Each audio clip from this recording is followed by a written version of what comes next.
నమస్తే. నేను మీ సౌజన్యాని. ఎలా ఉన్నారు అందరూ? అందరూ బాగుండాలని మనస్ఫూర్తిగా అయితే కోరుకుంటున్నాను. సో, ముందుగా అయితే మీకొకటి చెప్పాలనుకుంటున్నాను. ఆగండి, ఆగండి. నేను చెప్పడం కంటే మీరు చూడటమే బెటరు. ఎందుకంటే తినబోతూ రుచి ఎందుకు అంటారు కదా! సో, ఇదైతే ఒక జ్యువెలరీ అండి. సో, అయితే ఈ జ్యువెలరీ సెట్ మా ఫ్రెండ్ ఆర్డర్ పెట్టుకుంది. నేను ఆన్‌లైన్ సేల్ చేస్తూ ఉంటానండి. 1 గ్రామ్ జ్యువెలరీ, సీజెట్స్, శారీస్, డ్రెసెస్, గిఫ్ట్ ఆర్టికల్స్ అన్నీ కూడా. సో, ఎవరికైనా ఇంట్రెస్ట్ ఉన్నట్లయితే ఇన్‌స్టాగ్రామ్, ఫేస్‌బుక్‌ని ఫాలో చేయండి. ఈ డిస్క్రిప్షన్‌లో అయితే లింక్ ఇస్తాను. సో, ఇదొచ్చేసి మా ఫ్రెండ్ నసరావుపేటలో ఉంటుందన్నమాట. తన బ్రదర్ మ్యారేజ్ ఉంది. ఆ మ్యారేజ్‌కి జ్యువెలరీ కావాలి కదా అని చెప్పేసి ఆర్డర్ పెట్టుకుంది. ఇది ఎలా వచ్చింది ఏంటి అనేది ఫీడ్‌బ్యాక్ ఇవ్వాలి కదా! వీడియో షేర్ చేసి పంపమంటే షేర్ చేసిందనమాట. సో, అది మీకు షేర్ చేయబోతున్నాను. చూసారు కదండీ! ఇదైతే నెక్లెస్ నెక్‌కి ఆనుకొని ఉంటుందండి. మొత్తం కూడా స్టోన్సే, చాలా తళతళ మెరిసిపోతుంది. డైమండ్ స్టోన్స్ అనమాట. పచ్చలు పెద్ద పెద్ద చవలి వచ్చాయి. ఇది 2700 పడిందండి. సో, మీకు ఎవరికైనా ఇంట్రెస్ట్ ఉంటే ఫేస్బుక్, ఇన్‌స్టాగ్రామ్‌ని ఫాలో చేయండి. నెక్స్ట్ ఇక్కడ చూడండి. ఇవేంటబ్బా బొమ్మల్లాగా ఉన్నాయి, బొమ్మలు అనుకుంటున్నారా ఏంటి? కాదండోయ్, ఇవి కిటీ బ్యాంక్స్ అనమాట. పిల్లలకి ఇవి ఎప్పుడైనా సరే మనము చిల్లర ఇస్తాం కదా, ఆ చిల్లర వాళ్ళు వేస్ట్గా ఖర్చు చేయకోకుండా ఏది పడితే అది కొనుక్కొని తినుకోకుండా వీటిల్లో వేసుకుంటే ఎక్కువ మొత్తం డబ్బులు అయినప్పుడు వాటిని మనం ఏదైనా ఒక వస్తువుకి ఉపయోగించుకోవచ్చు అనమాట. రూపాయి కలిస్తేనే కదండి 10 రూపాయలు అయ్యేది. ఇవి ఎందుకు ఎలా వచ్చాయి అంటే, మా బంధువులు ఉన్నారండి పొన్నెకల్లులో, వాళ్ళ అబ్బాయి బర్త్డే జరిగిందనమాట. అయితే ఇన్వైట్ చేశారు. మేము వెళ్ళలేదు, నైట్ కదా, అంత దూరం ఎలా వెళ్తామని. మా హస్బెండ్కి కూడా లీవ్ ఇవ్వలేదనమాట. సో, ఇంకా మా ఆడబిడ్డ వెళ్తే వాళ్ళకి ఇచ్చి పంపించారు చాక్లెట్స్ అను ఈ కిటీ బ్యాంక్స్. అయితే మా పాప అటు కొట్టి ఇటు కొట్టి దానికి ఉన్న పైది లేబుల్ ఉంటుంది కదా, వెల్కమ్, అది రాలి అందులోనే పడిపోయింది. ఇప్పుడు దానికోసమని ఒకటే ఏడుస్తుంది, అన్నయ్య పాడు చేశాడని. సో, ఇప్పుడు దాన్ని అంటించేసేయాలి, అందుకోసం అని చెప్పి ఇక్కడ కష్టపడిపోతున్నాను. మొత్తానికైతే దీనికి గమ్ అంటించేసాను. సో, వీళ్ళు ఆరాటం అనమాట. ఇద్దరు కొట్టుకుంటారు ఏదన్నా ఒక వస్తువు తీసుకురాగానే. పిల్లలంటే ఇంక అంతే కదండి, అటు కొట్టుకొని ఇటు కొట్టుకొని దాన్ని పాడు చేసేయాలన్నమాట. ఇక్కడ మా పాప ఆరెంజ్ కలర్ అని ఫస్టే అనుకుంది. ఆరెంజ్ కలర్కి కొంచెం డ్యామేజ్ అయిందనమాట. సో, అంటే ఇల్లు లాగా ఉంది కదా, ఒక మూల కొంచెం ఇది చెక్కతో తయారు చేయడం వల్ల చెక్క పేడులాగా లేచింది. సో, అయినా కూడా కొంచెం కవర్ చేసేసానండి. సో, ఇక్కడ ఇదైతే గమ్ముని అంటించేసి యథావిధిగా అయితే తయారు చేసేసాను. ఇప్పుడైతే కొంచెం హ్యాపీగా ఫీల్ అయిపోయిందనమాట మా పాప. సో, ఈ విధంగా ఒక్కొక్కసారి మనం వాళ్ళు ఇన్వైట్ చేసినప్పుడు వెళ్ళకపోయినా కూడా తెలిసిన వాళ్ళు ఎవరైనా ఉన్నట్లయితే వాళ్ళకి ఇచ్చి పంపిస్తారు. చిన్నపిల్లలు ఉంటే కంపల్సరీగా పంపిస్తారండి. బాగా నైట్ అయితే అయిపోయిందండి. డిన్నర్ చేసిన తర్వాత ప్రతిరోజు మార్నింగ్ కోసం బాదం నానబెడుతూ ఉంటాను. అయితే ఇప్పుడు సమ్మర్ టైం కాబట్టి పిల్లలకి చలవ చేస్తుందని చెప్పేసి వెండి ఖర్జూరం తెప్పించానండి. ఇదైతే నానబెడుతున్నాను. పిల్లలే అనే కాదు, పెద్దవాళ్ళు కూడా ఈ వెండి ఖర్జూరం నానబెట్టుకొని మార్నింగ్ తింటే చాలా మంచిది. అయితే ఈ ఖర్జూరం ఎంత కావాలో అంతవరకు తీసుకొని వాటర్ వేసేసి ఒక్కసారి కడిగి తర్వాత మంచి వాటర్ వేసేసి మూత పెట్టి ఉంచితే, చూశారు కదండి మార్నింగ్కి ఎలా ఉబ్బి ఉన్నాయో. సో, ఇప్పుడు ఈ నానిన తర్వాత వాటర్ ఉన్నాయి కదా, అవి ఖర్జూర సిరప్ వాటర్ అంటారు. బాగా స్వీట్గా ఉంటాయండి. ఇవి తాగితే హెల్త్కి చాలా మంచిది. అందుకే నైట్ మనం కడిగేటప్పుడే ఒక్కసారి నార్మల్ వాటర్తో కడిగేసి తర్వాత మంచి వాటర్ వేసేసి నానబెట్టుకుంటే మనం తాగటానికి వీలుగా ఉంటుందన్నమాట. సో, ఇక్కడ చూసారు కదా, ఈ విధంగా గట్టిగా ప్రెస్ చేస్తున్నాను. బాగా నానాయి కాబట్టి ఈజీగా లోపల ఉన్న సీడ్స్ అయితే వచ్చేస్తాయి, మనం తినేసేయచ్చు అనమాట. సో, హెల్త్కి కూడా చాలా మంచిది. ఈ సమ్మర్ టైంలో అయితే ట్రై చేయండి. ఇప్పుడైతే సమ్మర్ టైం కదండి, కొంచెం లేట్గానే లేసేస్తున్నారు పిల్లలు. 8:30, 9 అలా అవుతుంది. వాళ్ళు లేసేసరికి కొన్ని పనులు ఫినిష్ చేసేసుకుంటున్నానండి. ఇంకా వాళ్ళని లేపేసి బ్రష్ చేసుకోమని చెప్పాను. ఈలోపు ఫాస్ట్గా ఇలా దోశలు అయితే వేసేస్తూ పల్లి చట్నీ ప్రిపేర్ చేసుకుంటూ ఉన్నాను. అయితే వాళ్ళు బ్రష్ చేసే వాళ్ళు తిన్నగా బ్రష్ చేయరు కదా, చుట్టూ ఏమున్నాయా అని అబ్జర్వ్ చేసుకుంటూ ఉంటారనమాట. వాళ్ళకు ఒక వింత అయితే కనిపించింది. వింత కాదండి. సో, ఇంకా వాళ్ళు చెప్పింది ఏందా అని చూసుకుంటూ ఇటు దోశలు వేసుకుంటూ ఉండేసరికి కొంచెం మాడిపోయిందనమాట. ఆ వింతేందనేది నేను చెప్పడం కంటే మీరు కూడా చూడండి. ఇక్కడ చూశారు కదా, పాపం పావురానికి బాగా గాయమైందనమాట తలకి.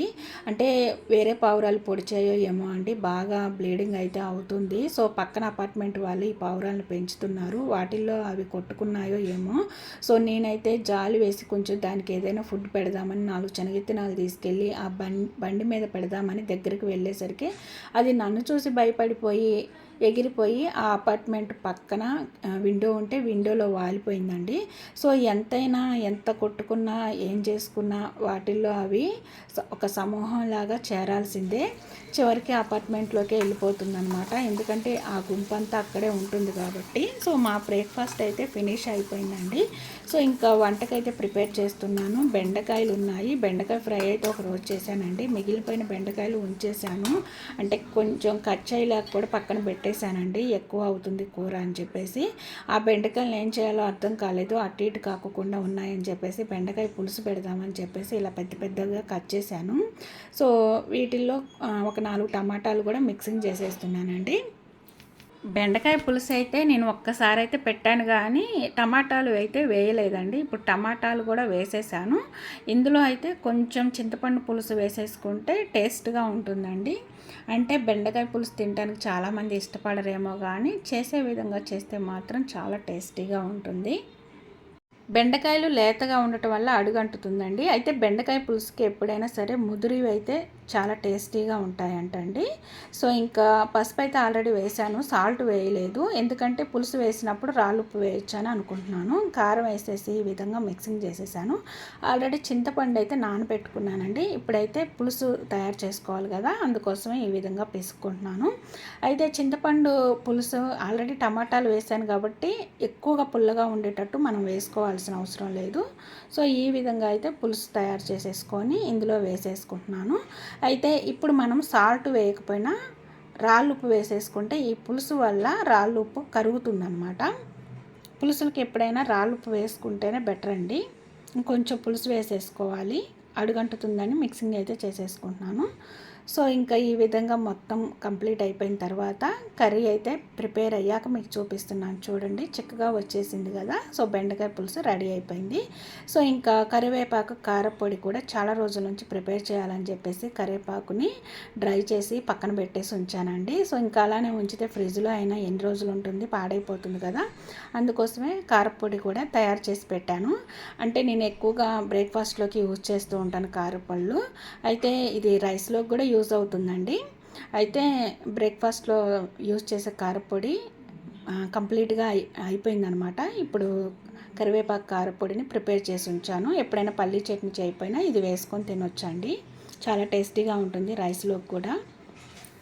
మూత ఓపెన్ చేస్తే మంచి స్మెల్ వస్తుంది, తింటే మహా అద్భుతమే కదండి.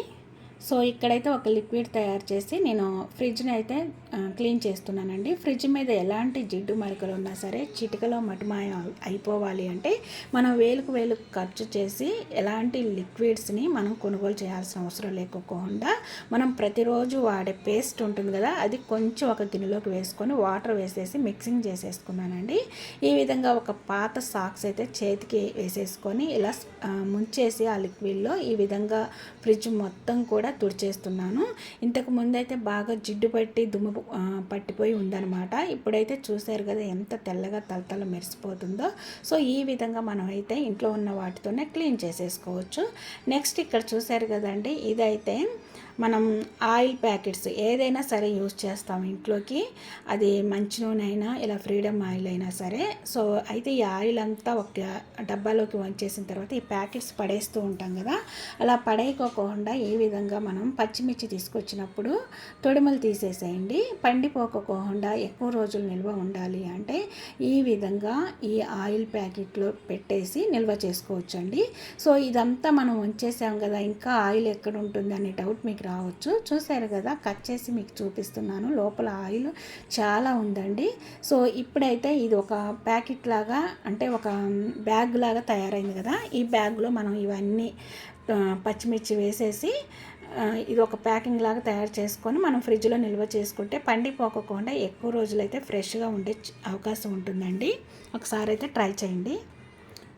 చూసారుగా ఫ్రెండ్స్, ఈరోజు వీడియో అయితే ఇదండి. మీకు నచ్చినట్లయితే లైక్ చేసి ఫ్రెండ్స్ అండ్ ఫ్యామిలీ మెంబర్స్కి షేర్ చేయండి. ఫస్ట్ టైం మన ఛానల్ ఎవరైనా కొత్త వాళ్ళు చూస్తున్నట్లయితే సబ్స్క్రైబ్ చేసుకొని పక్కనే ఉన్న బెల్ ఐకాన్లో ఆల్ బటన్ యాక్టివేట్ చేసుకోండి.